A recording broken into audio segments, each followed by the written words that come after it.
by Jack London. എല്ലാവർക്കും നമസ്കാരം.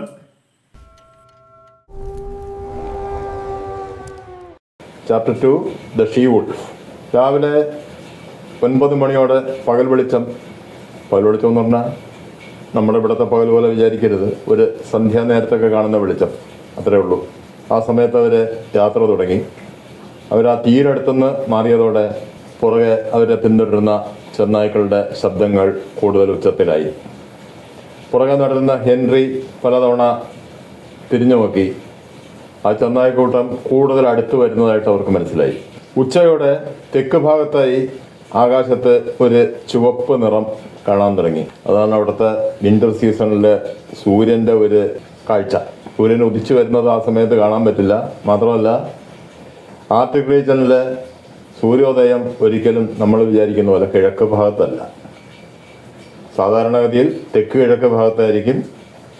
Winter സീസണിൽ തെക്ക് ഭാഗത്തായിട്ട് ഈ പറഞ്ഞ ഒരു ചുവപ്പ് അല്ലെങ്കിൽ ഓറഞ്ച് നിറം ആകാശത്ത് കാണും. അത് സൂര്യോദയം എന്ന് വിചാരിച്ചോളണം. അല്പം കഴിഞ്ഞ് പ്രകാശം മങ്ങി തുടങ്ങി. അതോടെ അവർ അന്നത്തെ ക്യാമ്പ് നിർമ്മിക്കുന്നതിനുള്ള ശ്രമങ്ങൾ ആരംഭിച്ചു. തീ കൂട്ടി. ഹെൻറി പതിവ് പോലെ പാചകം തുടങ്ങി. ബില്ല് നായ്ക്കൾക്ക് മത്സ്യം കൊടുക്കുന്നതിനായി പോയി. അല്പം കഴിഞ്ഞ് ഹെൻറി ഒരു ശബ്ദം കേട്ടു. ഒരടി, ഒരു നായയുടെ ദയനീയമായ കരച്ചിൽ, ബില്ലിൻ്റെ കിതച്ചുകൊണ്ടുള്ളൊരു നിൽപ്പ്. ഇത്രയും ഹെൻറി കണ്ടു. ഹെൻറി എണീറ്റ് നോക്കിയപ്പോൾ കാണുന്നത് ബില്ലിൻ്റെ കയ്യിൽ ഒരു മത്സ്യത്തിൻ്റെ പകുതി ഭാഗമുണ്ട്. ബാക്കി ഭാഗവും കടിച്ചുകൊണ്ട് ആ പെൺചെന്നായ മഞ്ഞിലേക്ക് ഓടുന്നു. ബില്ല് പറഞ്ഞു, ഇന്നും വന്നു ആ സാധനം, പക്ഷെ ഇന്ന് ഞാൻ കൊട്ടുത്തു വരണം. കരച്ചിൽ നീ കേട്ടില്ലേ? ഹെൻറി തലകുലുക്കി. ഭക്ഷണമെല്ലാം കഴിഞ്ഞു. അവർ ഉറങ്ങുന്നതിനുള്ള ശ്രമം ആരംഭിച്ചു. പക്ഷേ തലേ ദിവസത്തെ പോലെ ആയിരുന്നില്ല. പല തവണ അവർക്ക് ഉണരേണ്ടി വന്നു.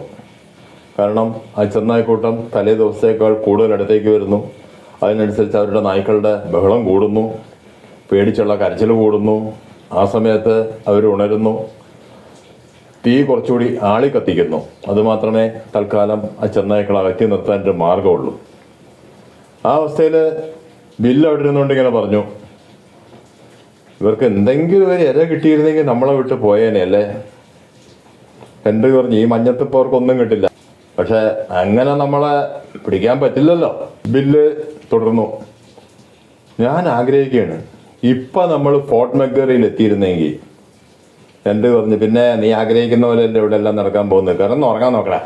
അടുത്ത ദിവസം രാവിലെ ഹെൻറി പതിവ് പോലെ ഉണർന്നു. പാചകത്തിനുള്ള ശ്രമം ആരംഭിച്ചു.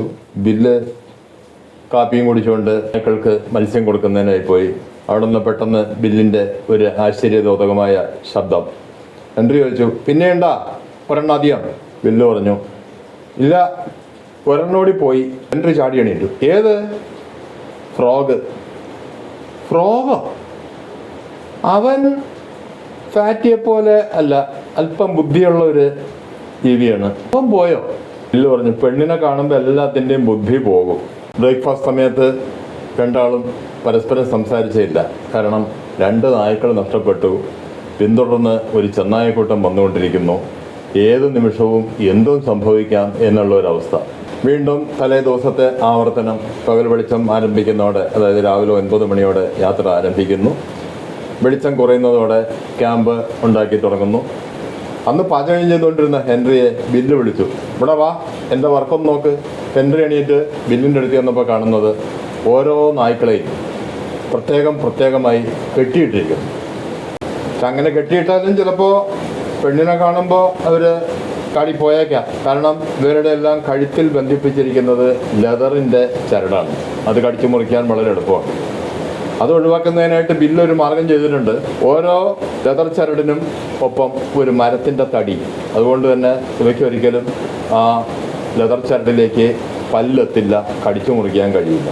പെട്ടെന്ന് ആ കെട്ടിൽ നിന്ന് അവരുടെ ഒരു നായ, 1 ഇയർ എന്ന നായ, ഒരു പ്രത്യേക ശബ്ദത്തോടെ പുറത്തേക്ക് ചാടാനുള്ള ഒരു ശ്രമം ആരംഭിച്ചു.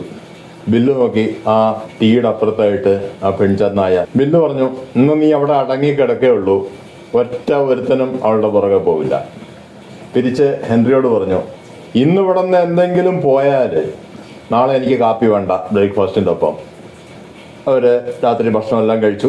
പതിവ് പോലെ പൈപ്പ് വലിയൊക്കെ കഴിഞ്ഞു ഉറങ്ങാൻ കിടന്നു. നേരം വെളുത്ത് ആദ്യം എഴുന്നേറ്റത് ഹെൻറി ആയിരുന്നു. ബില്ലൊന്ന് എഴുന്നേക്കാൻ വൈകി. ഹെൻറി ബ്രേക്ക്ഫാസ്റ്റ് എല്ലാം ഉണ്ടാക്കി ബില്ലിനെ വിളിച്ചുണർത്തുമായിരുന്നു. നായ്ക്കൾക്ക് മത്സ്യം ഞാൻ കൊടുത്തു. അവർ ഭക്ഷണം കഴിക്കായിരുന്നു. ബില്ല് ശ്രദ്ധിച്ചു, കാപ്പി പാത്രം എടുത്തില്ല. അല്പം ദൂരെ ഇരിക്കുന്ന ആ കാപ്പി പാത്രത്തിന് നേരെ കൈ നീട്ടിയപ്പോൾ ഹെൻറി അതെടുത്ത് കുറച്ചുകൂടി ദൂരത്തേക്ക് വെച്ചു. ബില്ലൊരു ചോദ്യഭാവത്തിൽ ഹെൻറിയെ നോക്കി. ഹെൻറി പറഞ്ഞു, സ്പാങ്കർ പോയി. ബില്ല് ആശ്ചര്യത്തോടെ ചാടി എണീറ്റു. എങ്ങനെ?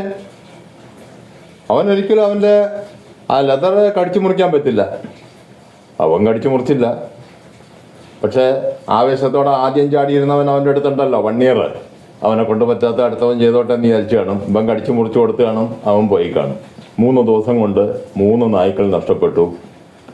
അവർ വളരെ ഗ്ലൂമി ആയിട്ട് അന്നത്തെ യാത്ര ആരംഭിച്ചു. ബില്ല് മുമ്പിലും ഹെൻറി പുറകെയുമായിരുന്നു നടന്നിരുന്നത്. പക്ഷെ അവർക്ക് അധ്വാനം കൂടുതലാണ്. നായ്ക്കളുടെ എണ്ണം പകുതിയായിരിക്കുന്നു. അതുകൊണ്ട് തന്നെ അവർ രണ്ടുപേരും നല്ലതുപോലെ അധ്വാനിക്കുന്നുണ്ട്. ബില്ല് ആ സ്ലെഡ്ജ് വലിക്കാനും ഹെൻറി തള്ളാനും. അല്പനേരം നടന്നു കഴിഞ്ഞപ്പോൾ ഹെൻറി പെട്ടെന്ന് വിളിച്ചു, നിക്ക്. ബില്ല് സ്ലെഡ്ജ് നിർത്തി തിരിഞ്ഞു നോക്കി. ഹെൻറി ഒന്ന് ചൂണ്ടിക്കാണിച്ചു. അവരുടെ ഏകദേശം ഒരു 200 മീറ്റർ പുറകെയായിട്ട് ആ പെൺചെന്നായ അവരെ നോക്കി നടന്നു വരുന്നു. ബില്ല് ഹെൻറിയുടെ അടുത്തെത്തി. രണ്ടാളും കുറച്ചു നേരം അതിനെ തന്നെ നോക്കിയിരുന്നിരുന്നു. അത് തിരിച്ചും അവരെ തന്നെ നോക്കി നിൽക്കുകയാണ്. നമ്മൾ നേരത്തെ മനസ്സിലാക്കിയ പോലെ അതിൻ്റെ കണ്ണിൽ ആ സമയത്ത് മനുഷ്യരാണെന്നോ ഒന്നും തോന്നുന്നില്ല. മാംസം, അതിൻ്റെ ഭക്ഷണം, അത്രേ ചിന്തയുള്ളൂ. ഹെൻറി പറഞ്ഞു, കണ്ട, അതിനൊരു പേടിയില്ല. സാധാരണ ചെന്നായ്ക്കളെ പോലെയല്ല. കാരണം പട്ടികൾക്ക് ഭക്ഷണം കൊടുക്കുന്ന സമയത്ത് വന്ന് കൃത്യമായി ഭക്ഷണം കഴിച്ചിട്ട് പോകാനുള്ള അറിവുണ്ട്. മനുഷ്യരുമായി ഇണക്കമുള്ള ഒരു ചെന്നായയാണത്. ബില്ല് അതിനെ ഓടിക്കാനായി ചില ശബ്ദങ്ങളൊക്കെ ഉണ്ടാക്കി.